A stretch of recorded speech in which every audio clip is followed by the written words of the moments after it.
Salam sejahtera Bapak, Ibu, serta saudara-saudari semua. Untuk memulai renungan tentang firman Tuhan ini, mari kita bersatu di dalam doa. Tuhan Allah Bapa di surga yang memelihara hati, akal, dan pikiran kami, umat manusia, berfirmanlah kepada kami sebab kami bersedia untuk mendengar, dan atas pertolongan Roh Kudus mampukan kami agar boleh melaksanakan firman-Mu itu di dalam kehidupan kami sehari-hari. Hanya dalam nama Tuhan Yesus kami mohon kepadamu.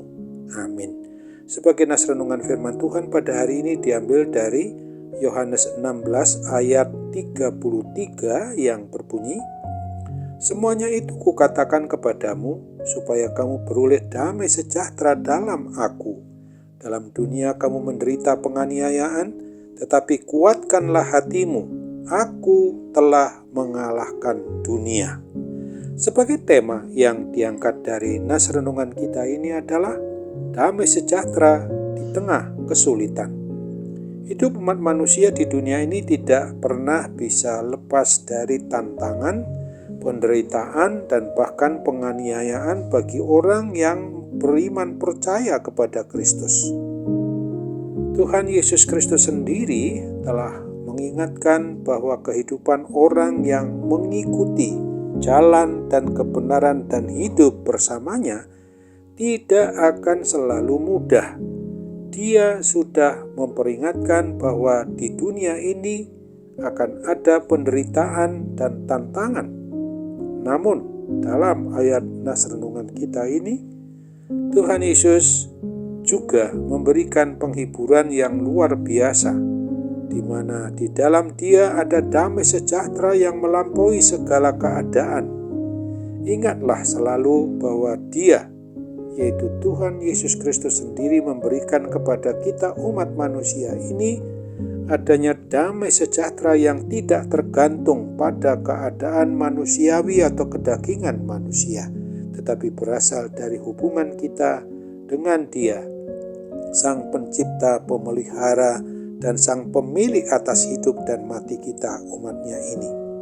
Pada saat ini kita menghadapi adanya pergumulan kita, maka hendaknya kita tetap harus dapat berpegang pada janjinya bahwa di dalam Dia kita memiliki kemenangan. Kemenangan yang dilakukan oleh Yesus Kristus yang adalah Tuhan, Raja, dan Kepala atas diri kita, umatnya ini. Tentu saja Ia mengalahkan dunia, kuasa kedagingan umat manusia, diwujud nyatakannya melalui salib dan kebangkitannya melalui hari yang ketiga setelah kematiannya.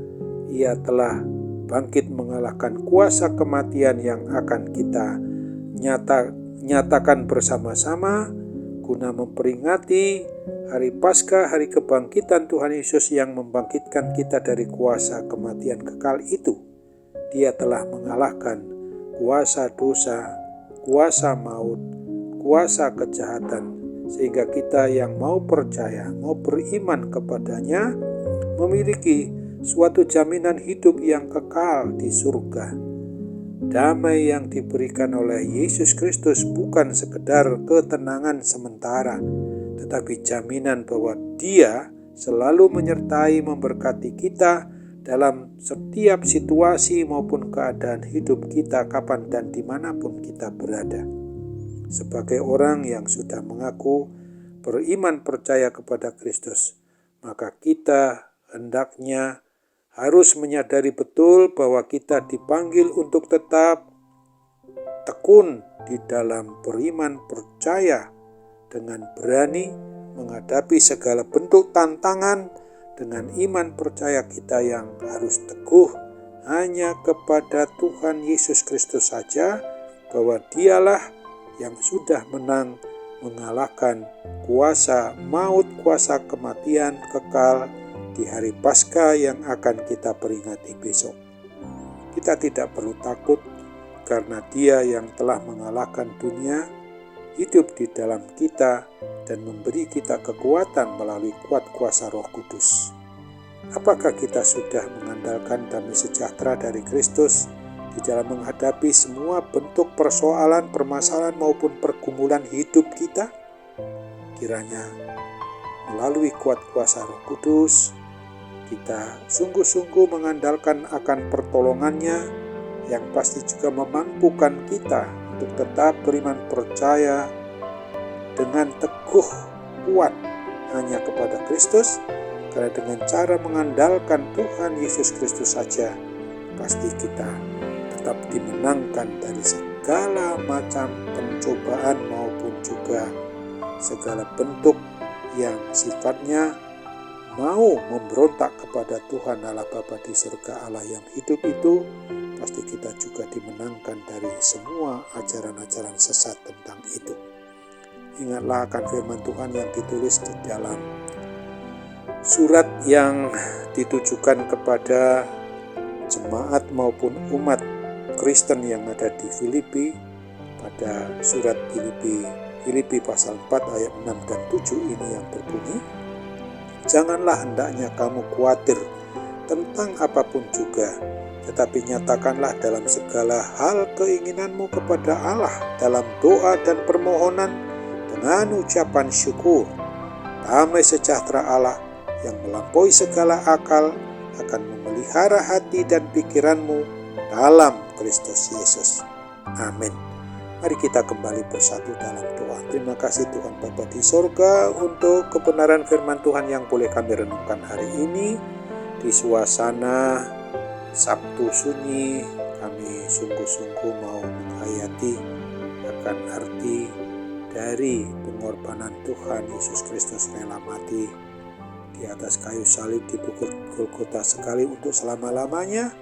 Kau buktikan bahwa Engkau tetap membela kami, Engkau membangkitkan kami dari kuasa kematian kekal sebagaimana yang kami peringati pada hari Paskah yang akan kami laksanakan besok.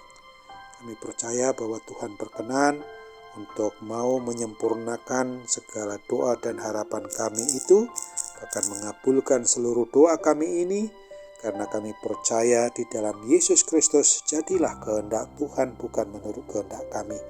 Hanya dalam nama Tuhan Yesus Kristus saja kami mau berdoa dan menyerahkan segalanya kepadamu Bapa. Terimalah dan sempurnakan dan kabulkan dalam nama Tuhan Yesus. Amin.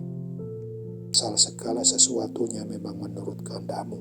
Hanya dalam nama Tuhan Yesus saja kami mohon sesuai dengan kehendak-Mu ini. Amin.